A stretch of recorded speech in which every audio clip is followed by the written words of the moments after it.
Hello, guys. Welcome back to another episode with me, Jenz and Raammo. How you doing? Hi. Welcome, guys. I'm doing pretty good. Nothing too crazy going on in life. Recently, I don't think. Other than uni going back. Right. That's been fun. Today's going to be a little different. We're probably going to talk about us and games and stuff we're doing because we don't have a lot else to talk about. There's not too much this week at the moment. At the time of recording, today is Wednesday the 17th.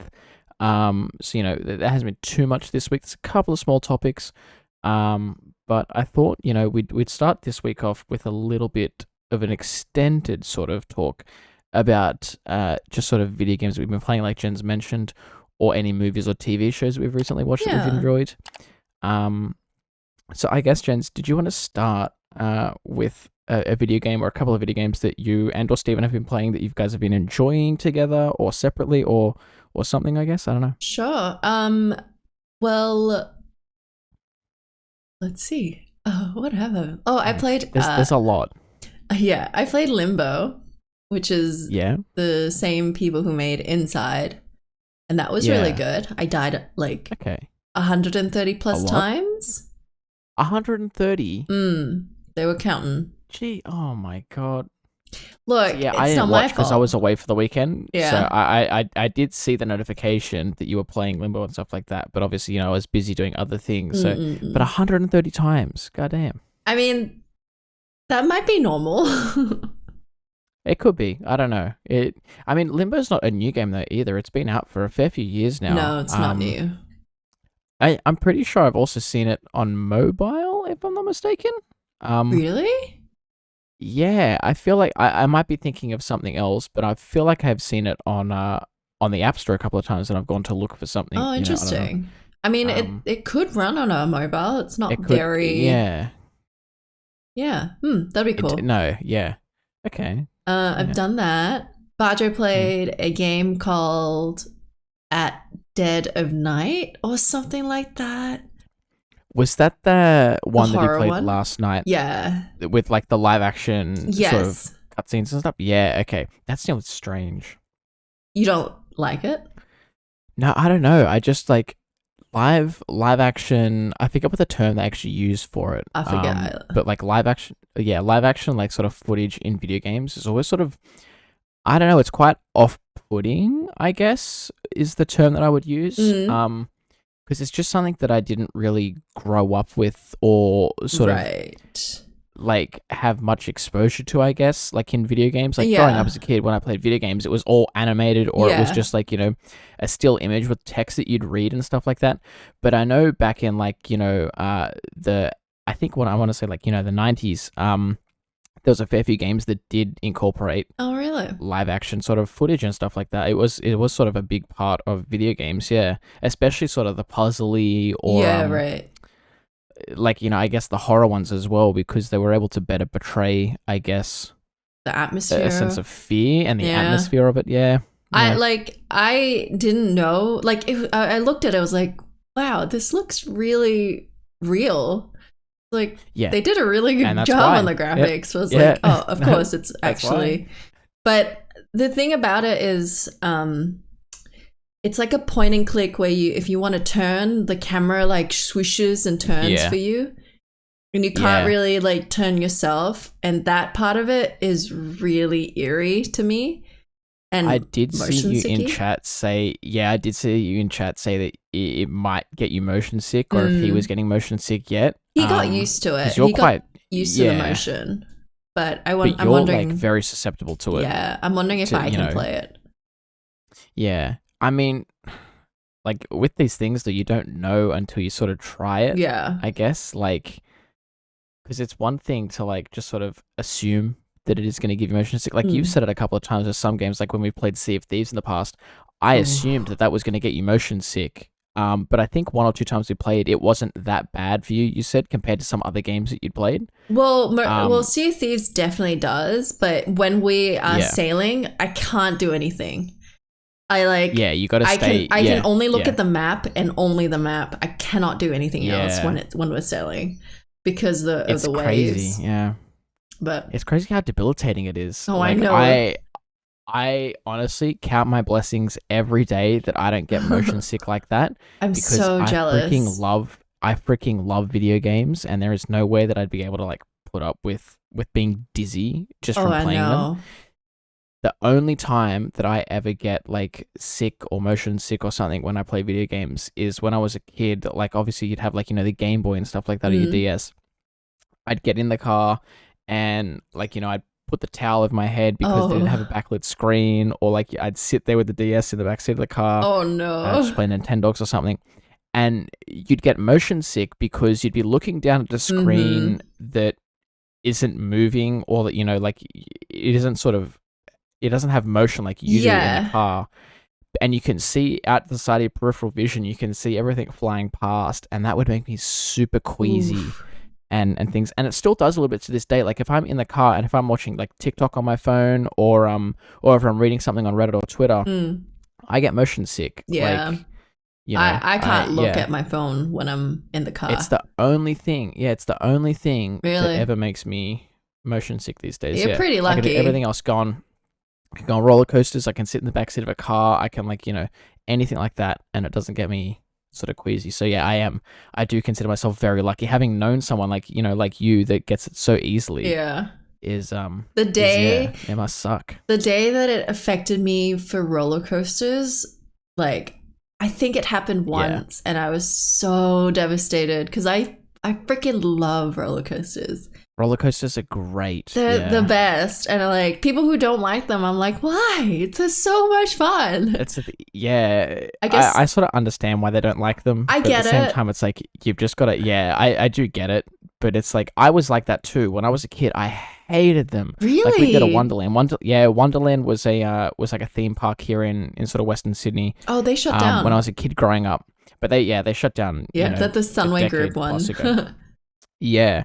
And so we'd always go there as a family, like on weekends and things. And there was this one roller coaster that I look back on now. It was like, it's so dumb, but it was honestly like, I think it was either just a figure eight or it was just an oval shape, right? Which had one tiny drop in it, tiny drop. Like, because obviously it was a kid's theme park, it was a kid's roller coaster, tiny drop, but it terrified me. Wow, terrified me.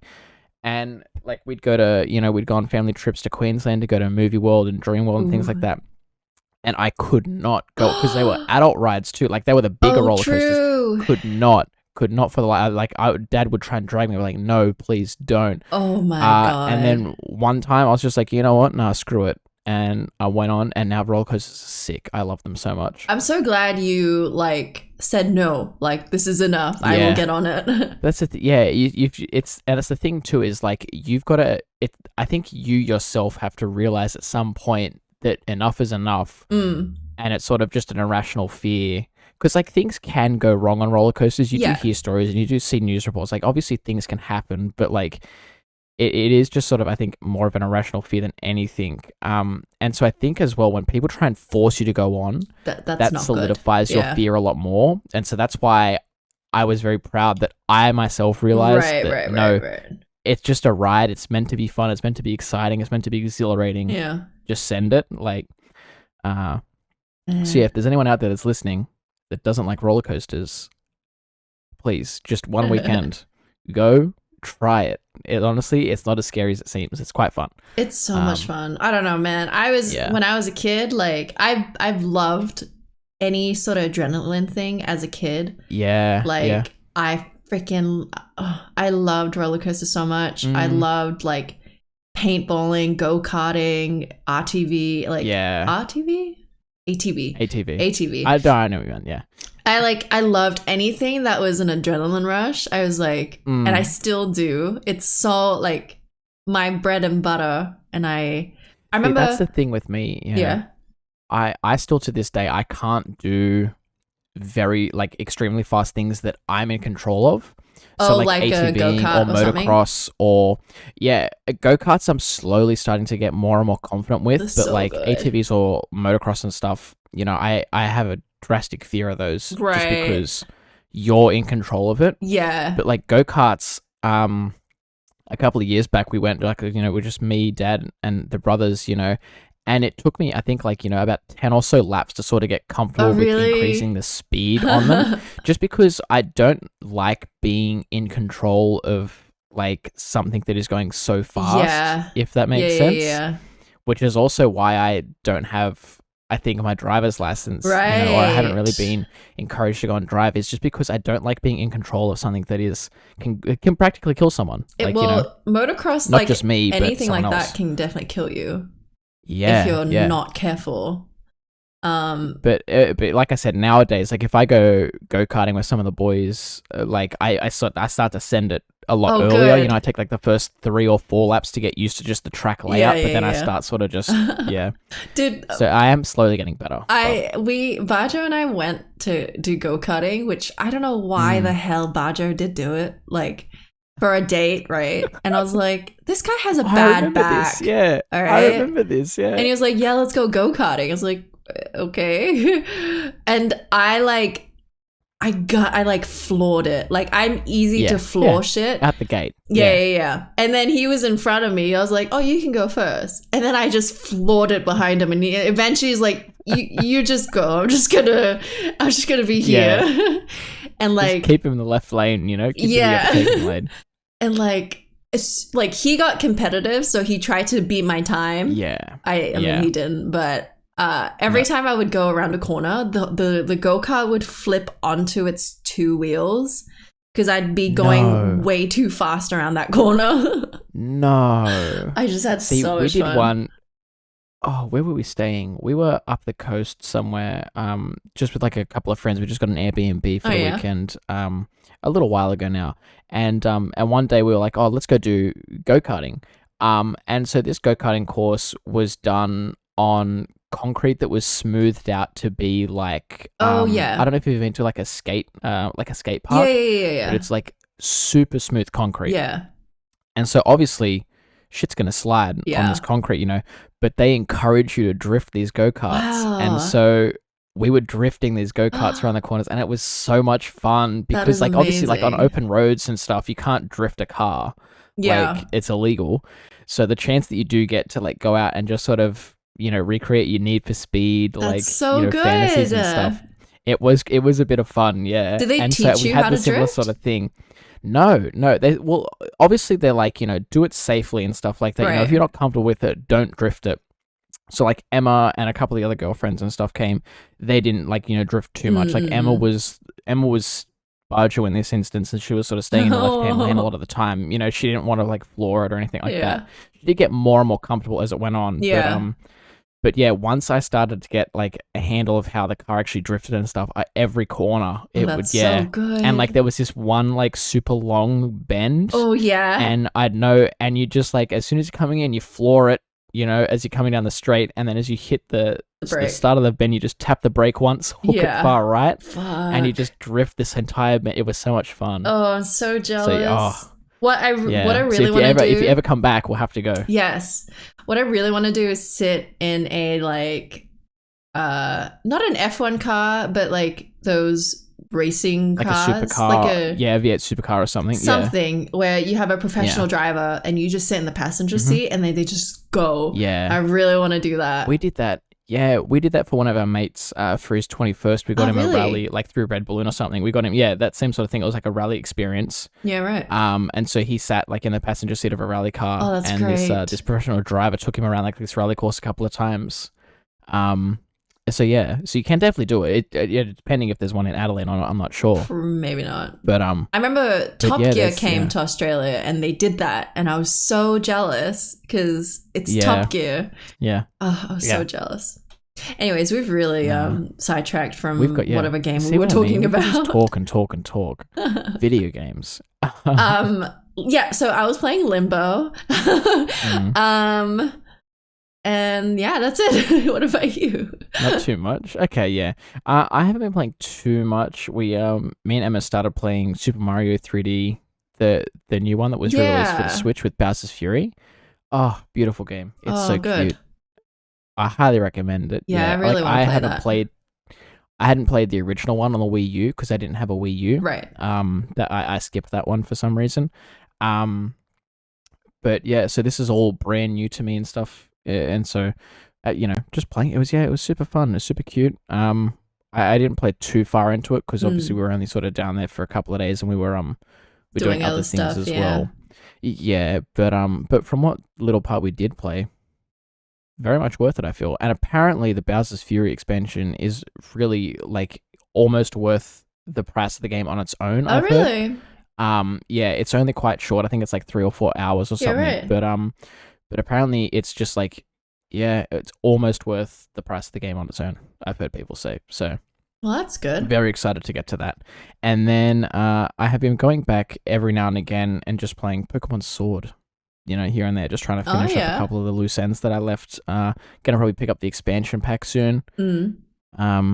Yeah, I don't know. Slowly, all this news about Pokemon things happening this year because of the 25th anniversary has been slowly starting to get me interested in it again. It's sort of reigniting that flame. Yeah, nice.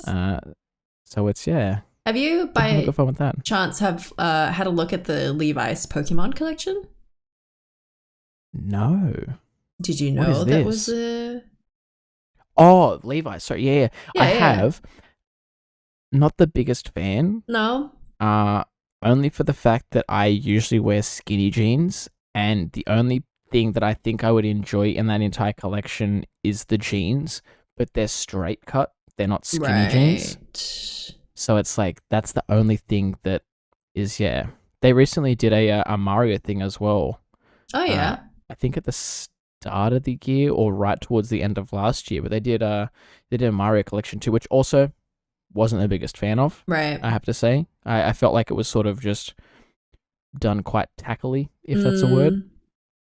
I did, though, pick up when I was in Adelaide. Yeah, I was going to mention the Star Wars one. Yeah. That was a good one. The Star Wars jacket with Olive. That was 100% worth it.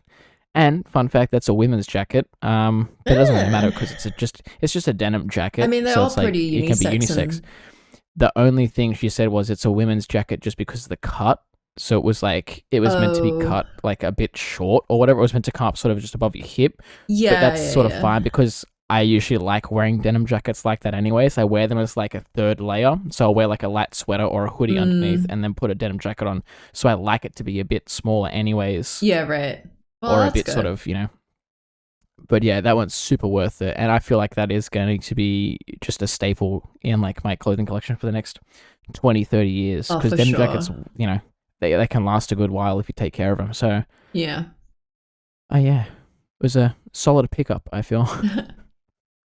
Well, I guess we should talk about some news. Yeah, we can jump into some news topics. Did you want to start off, Jenz, with I will. News topics for the week? So I was going to mention this games that I've been enjoying recently. We played Siege last night, and I play Siege like off stream mostly. I love Siege. Not good at it, but love it. And the new season has just launched on the the date of recording. The season 6 today. So as of like 12 hours ago. Yeah. New season launched. That reminds me, I have to do the update after this recording. So thank you for that. Me too, because I gotta play it. Yeah, but Operation Crimson Heist is year 6, season 1. To start off the year. So we get a brand new operator, and I think if I'm pronouncing this correctly, Flores. I think it's Flores. Yeah. Flores. Okay. Yeah. Flores, basically just a brand new operator. Is an attacker, and he just has a drone with a little bit of C4 attached to it. Which is great. In simpler terms. Just a drone with some C4. Yeah, which is really cool. So like people are sort of, I've seen a couple of things this morning, obviously because the season just dropped so recently, but a couple of things this morning. People are basically using him in what we call a post-plant situation. So once a diffuser's been planted, I've seen this, once the diffuser's been planted, basically everyone just runs off site. They sort of just watch the bomb a little bit with their drones, and then when someone starts to defuse it, Flores can send in his drone and basically blow it up and down the people that are trying to defuse the bomb. So it's like the safest way, I think, to protect the diffuser. at the moment, I feel, I don't feel like there's any other safer bet than staying in the room. Other way, really. No, unless you go like upstairs and like put a little hole in to watch it that way or something, but it doesn't always work. It's like, so this is this is a big game changer, for the whole meta, I guess, of Siege. And then we also get a new update. Yeah. Yeah. Well, I don't know the maps as well. Border is the one. It's not the paper one, but it's the one, the like building one. Yes, the building one. Correct. The one with the spiral staircase that goes up. No, you're thinking of Fortress. Oh, what's Border then? It's very similar. So Border is like, how Fortress, the one that you're talking about, is like set in sort of the sandy desert and things. No. It's the one with the garage. No, Border doesn't have a garage. Yeah. Well, then Border's got like a server room. It's got like, what do we call it? I forget the site names because I haven't played it in a while. You'll know it when you see it. Yeah. Put it that way. But yeah, Border's getting a rework, which they've been doing this for the past couple of updates now. Instead of dropping brand new maps and things all the time, like typically in the past, they would drop a brand new map with 2 new operators every season, and they did this for I think the first 2 years, and then as year 3, I think it was year 3 that they started to pull back on a lot of the new content, and they started reworking some of the older maps because they're starting to realize that these older maps that they released when the game came out or when it was still in its early stages, they might have worked really well for the time and the operators that were in the game at that moment, but as the game has developed and grown over the 6 years that it's been out, obviously playstyles change, meta changes, new characters, they get upgrades, old characters have gotten buffs or nerfs, things have changed a lot, so they have to sort of keep these older maps fresh with new updates so that they can still be playable, and so Border is the newest one to get this new facelift. The read-up basically says that the visual look of the map is still basically, it's sort of unchanged. They're not changing the aesthetic of the map like they have in some of the other ones, but they have expanded upon some of the key areas to make them feel like less cramped, I guess. And they sort of also removed a bunch of the debris that was lying around the map that would cause like some annoyances to players, I guess. Because, there's just like little things that would get in the way too much or would make it just an inconvenience to sort of rotate around the map. So they removed a couple of those things to sort of make it a bit more simpler and a bit less, a bit less complex, I guess. Yeah, good. I'm personally quite excited to give this new update a go. And I'm really curious. With Siege things, I'm really curious about the new game mode, which I think is called Crimson Heist or something like that. Yeah, they usually these days they're doing like this sort of like an arcadey mode, I guess. Yeah. It's quite a lot less serious than normal sieges. And they usually do one right at the start of a new season to sort of I guess promote the new season, I guess. And they also usually ties in quite well with the free weekend. Yeah, well, they tied in with the free weekend too, so that people, if they wanted to try it, they can give it a go for this weekend for free. Well, obviously, by the time this podcast goes live, it'll be too late for that. But the game typically goes on sale a fair bit. It's a free week instead of a weekend now. Oh, week. Yeah, so it's starting tomorrow from recording, so 18th until the 24th. It's a whole week. If you guys are quick, with it, you can probably download Siege and give it a go if you're still on the fence. You'll have a day. One of my favorite games of all time. Probably my favorite first-person shooter of all time, I would say, I think. Or competitive first-person shooter I would put into that You've been playing Siege as long as I've known you. Yeah, well, since it came out, basically. I did, I think the first year and a half or 2 seasons I did on Xbox before I had my PC. And then when I got PC, I immediately changed over. Siege was one of the first things that I bought on PC. And I've basically been playing it ever since, Yeah, great. I'm very recent to Siege, but I've when it clicked, because I've done Siege twice, once, and I was like, I can't do this. And then I was like, okay, I'll try it again. And then it clicked because I had we had a full squad. So it was much better that way so that we can communicate with each other. I will say Siege does have a pretty steep learning curve compared to some other first-person shooters. Like Call of Duty, you can sort of just pick up any weapon anyone could use. Easy. Like it's very rudimentary. It's nothing too crazy. But Siege has sort of just like this whole new layer of strategy to it. Yeah. That you just sort of can't pick up and play. So you do have to put in the hours to learn it. But it does get very rewarding when you do. When, like Jen said, when it does finally click, it is very rewarding. To start getting better and better at it and figure all the mechanics out a lot more. Yeah, I highly recommend going in with someone who knows how to play Siege. Than doing it on your own. But that's most doing it on your own. games. You are throwing yourself into a very deep end of the pool. Yeah. It's If you don't have any friends that do play it, you can, I think, in the official Rainbow Six Discord, which you could probably find on like their website or their Twitter or something. But in the official Discord, you can typically find people I've heard that will help you through. Oh, that's great. Games if you want and stuff. There's always people looking to party up and things, or go to the newcomer playlist and stuff. So you can always check that out as well. And they probably have that for a bunch of other games. I know that they have it for Tarkov as well, which is another game that I play from time to time. So if you're ever lost, I do recommend checking out if a game has an official Discord or a Discord, like, sort of partnership that has a community in it, because those guys can usually help out if you are stuck or do need some assistance. So it's good. But I guess that moves us into our next topic. Unless there's anything else you want to add, but Valheim. We're going to go back into the Valheim. Now, I have played a fair bit of Valheim. Not too much, but, a little bit of it. And so I sort of understand their building mechanics. They're quite a lot different than some other survival games, or most other survival games, I guess, that I would compare it to. They're quite a bit more like realistic, I guess I would say. Yeah. To the sense that like building a sort of normal hut is all fine and good, but as soon as you start making it bigger and taller and like put a roof over it and stuff like that, I guess the weight of the materials that you use start to play a role into it. And so you sort of need to start adding structural beams or, just have a basic understanding of engineering, I guess, to be able to build anything that's sort of larger than what you would sort of normally like build, I guess, than a normal hut.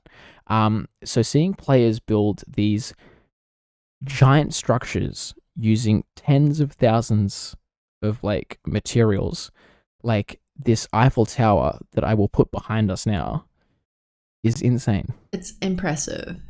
It is absolutely incredible. It would have taken a long time as well. Oh, so much time. Because gathering wood farming, and then... much yeah. And the trees can kill you. I don't know. Have you been killed by a tree yet? I have. I have plenty of times. You died a lot when we played Valheim together from a tree. Goddamn tree. Yeah, that tree's the worst enemy in the game, honestly. That thing is horrible. It comes out of nowhere. But it is... Yeah, this shit is incredible. Like, just the amount of time and effort that would have gone into planning it, and let alone, like, building it, is insane. Just, and then I also saw a couple of weeks back now, I think it would have been a couple of weeks, a user on Reddit had posted that they built a reconstruction of the Notre Dame in Valheim as well, which was insane. It looked so real. Like, we'll put it up behind us for those that are watching on YouTube. But it was insane. It just looks so realistic, and like if you put it up next to an actual photo of the Notre Dame, the similarities would be quite amazing, I think. That's amazing. It's just truly, it is really incredible to see how well they can sort of replicate these things with the realistic build mechanics in the game. I can never build anything like that. Like, I struggled to build. I was quite proud of the hut that I built for me and Emma in Valheim on like a little world. I was quite proud of that, But then you go on the internet and you see these sorts of things, and you're like, how do you even compete with these guys? Yeah, I man? know, right? Like, some people with their imagination and their skills of like, I can't. Like, when I made a hut on my own, the roofs didn't connect because I just couldn't figure it out. So I was the same. Yeah, the first time I built a hut, I think I did a square roof. Yeah. Just because I didn't understand how the roof was meant to be built. and I'm still not perfect. I'm slowly starting to learn and figure things out more and more. You're definitely much better than me. Oh look, I think I'll ping that back to my experience in Minecraft, having played Minecraft from like quite a young age. Yeah. And building with Lego as a kid too. I feel like that would help. Oh, true. I would build a lot of Lego as a kid. I tell Emma we have a we store all our things in a bed sheet. And then we just like fold the bed sheet up and then tie the top off like basically like a knapsack, I guess. Oh yeah. But it's super convenient because when you build Lego, or when you did as a kid at least, you'd build it on the floor. Yeah. And so I see all these people store it in like big containers from like, IKEA or, just like storage world or something like that. If you want a specific piece, you've got to tip out the whole container anyways and like go through it all and build it, But if it's on a bed sheet, you just put the bed sheet on the ground, you fold it out. That's great. You're good to go. Like, so that's how we store our Lego. But yeah, I digress. I think playing with that as a kid helped with my, my sort of creative structural mind, I guess I'll call it. I can see that. I can see that. Yeah. I wonder if Valheim would ever take over Minecraft, because it's both survival games. No. I don't think so. No. Minecraft is like, when you tell me to think of a survival crafting game, the first thing that comes to my mind, as well as probably millions of other people's minds, will be Minecraft. I think the fact that there's craft in the name as well, anything that you are like, oh, what's a good crafting game? Minecraft. Exactly. Which is very smart of them. It is. It's But yeah. Like, Valheim, if you go walk up to someone on the street and you go, hey, do you want to play Valheim with me? The first thing to go is, what the hell is that? You walk up to someone on the street and say, hey, do you want to play Minecraft with you? Like, let's go. Yeah. Where's the controller? Yeah. Like, there, But, I don't ever see it. Like, having said that, Valheim is an outstanding game, and they do have something magic, on the burner at the moment. There is something there. Yeah. It's still in alpha, obviously, so they're still testing the waters and things, but they have said that they are going to be adding a bunch of new material to the game as time goes on, obviously. The game is in no way a finished state. But they are adding, I don't know when exactly new material will be coming to the game or what that will entail. But they do actively, I check the update lists and things. At least once a week, there's a little bug fix or something like that, at least to sort of keep it going. It's nothing, I'm excited for it. I guess I'll put it that way. I'm just excited to see where the prospect of the game goes. Yeah, me too. I forget that it's an alpha, which is incredible. Yeah. Well, that's the thing too. Like, it's a real testament to the developers at the moment. Like, they released the game. Yes, it's in alpha, but they released it in a state that is very playable. Yeah. And can keep you busy for quite a long time. I tend to see a bunch of games get released these days in alpha or beta states that you can sort of wrap up quite quickly. There was one recently, the Grounded, was it? I think it's called. Where you play as like a miniaturized. Yeah. You play as like, a miniaturized sort of kid. It's sort of like a Bug's Life. You're running through the grass and all this sort of stuff, But there is a cap to that beta, I've heard. Like, once you defeat the spider, there's sort of not much more you can progress in the game at the moment in its current state, and it's because it's in a beta. So I'm assuming they would have added some more content to the game by now. I haven't played it personally, but you'd hope so. I'm assuming they would have. You would hope so, yeah. Because the thing is, like, that game is $40 in beta at the moment, which is relatively expensive compared to Valheim being just under $30 for us Australians, and I would say there's a ton more content in Valheim in its current state than Grounded, when I last checked it out, at least, So I do, it is a testament to the developers. Like I said, they released the game, I guess released in quotations, but they released the game in a state that was at least playable for a long enough time to keep people invested in its development, because people are still going to be playing Valheim and exploring it, and then I think right as they reach the cap of what they can do in it, boom, they're going to get hit with a bunch of new content because they've been waiting a couple of months for them to develop it and whatnot. And then it'll keep them going again. And then, same thing. It'll just cycle on and on until the game eventually releases in full. And then it's, and then I guess just DLC stuff. Who knows? We don't even know if there's plans for DLC. Yeah. I think it'll definitely explode. Yeah. As more and more content comes to it, it'll do the same thing that a bunch of those sort of like games do.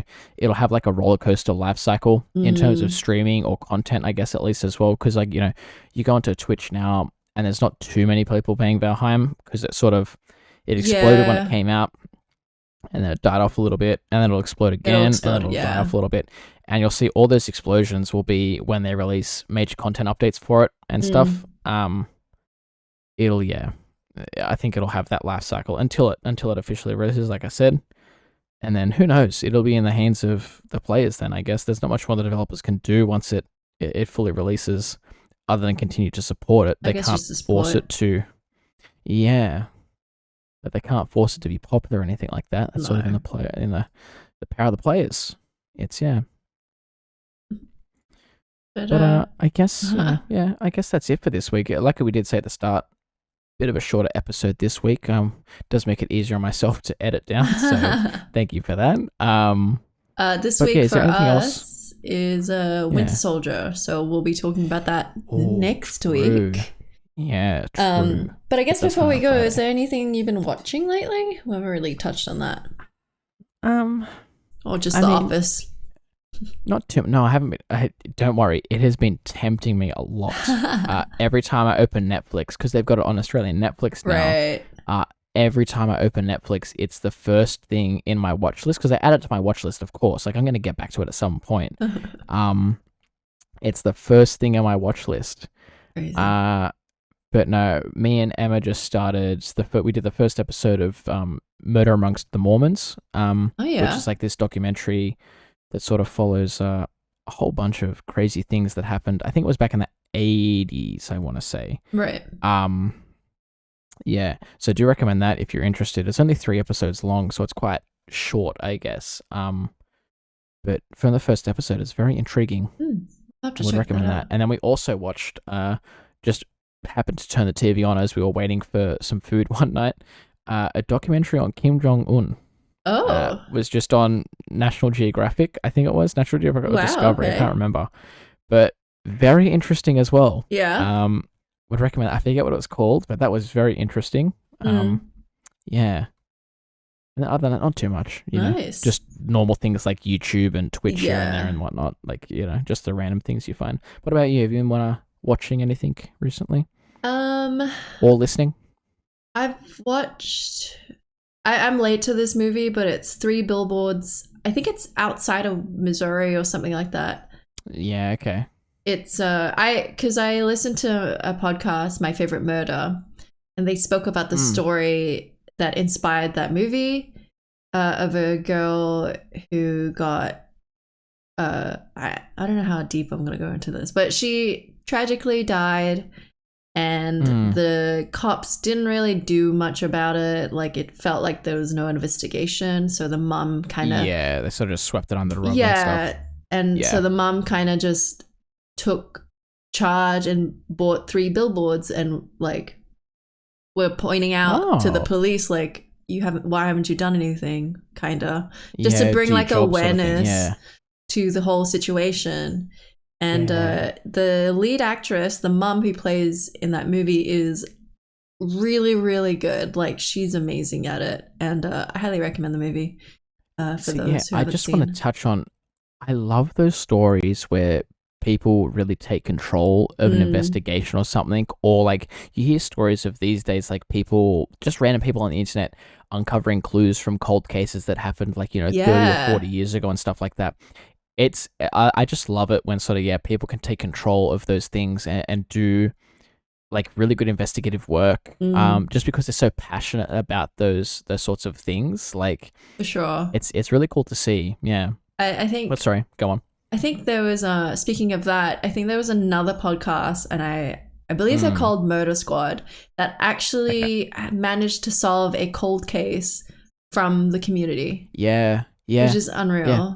I think I remember hearing about that story too. And was it it's crazy what they can do these days. Was it the Golden Gate Killer that got identified because of DNA technology of recent? Yes. Yeah. They took a tissue. That usually happens as well. Yeah, that usually happens as well. As technology progresses over time and things like that, they can obviously go back and, do more investigative work on things that happened in the past because they just didn't have the technology back then. Yeah. Or the resources or something. Which is amazing. I mean, it's sad crazy that someone like him managed to live his life normally. Yeah, for so long. Yeah. So, but yeah, that was a good movie. And what else? Oh, Baj and I have been binging these YouTube series. What are they called? I can never say the name because it's like a weird name. Yeah. Like, no, I did get sent a as we were watching the Kim Jong-un documentary, Emma reminded, like she was like, "Oh, I've watched this YouTube series in the past. It's like called the evil something. I don't know, but it basically just goes on. Basically they're just like YouTube documentaries about all of the crazy dictators that have been, throughout the world. So like obviously, there's your Hitlers, there's your Stalins, there's your Kim Jong-uns. And so she sent me that this morning. So in my free time, I think I'm going to be binging those as well. I have to check that out. I don't know. I'll send the link to you if you want. Yeah, that'd be great. They just seem really intriguing. Like they always fascinate me, these people. Just it's sort of interesting to see, I guess, what they're like or like, just how they are. I don't know. Because obviously, like, I didn't grow up during like all of these things that are happening. Only recently, like sort of Kim Jong-un and stuff, and you hear stories about it, but you're like, that can't be true. Yeah. I'm excited to give those a go. They're just like a peculiar group of people of like, if that's a word I would use, peculiar is very much. Just following the YouTube, it's called Kyrgyz Sagged. Kyrgyz Sagged. Yep. You know what? I'll let you off. I would not have remembered that either. I cannot remember. I will never remember that. Anyways. Yeah. No. Good set of videos. Really informative. Really awesome animations that feel like a video game. It's beautiful. Well spoken about. Real produced and stuff. Highly recommend. Okay. But yeah. I'll have to give those a go as well, I think. I think that's really now the end of the podcast. Yeah, I think that's all we've got time for this week. There's not too much else I want to go into, I don't think. Again, I'm just going to say, make sure you like, subscribe, rate us on iTunes, all that cool stuff. Comment down below what you guys have been watching or listening to or playing for the past week or so. Give us some recommendations. Always interested to see. Let us know what's happening. Yeah, if there's anything you want us to play. Oh, yeah, that's a good suggestion. We'll always, one ear to the ground, open ears and stuff like that. But yeah, thank you, Jenz, for joining again this week. Likewise. Yeah, that's right. And I guess we'll see you guys in the next episode. Goodbye. Goodbye.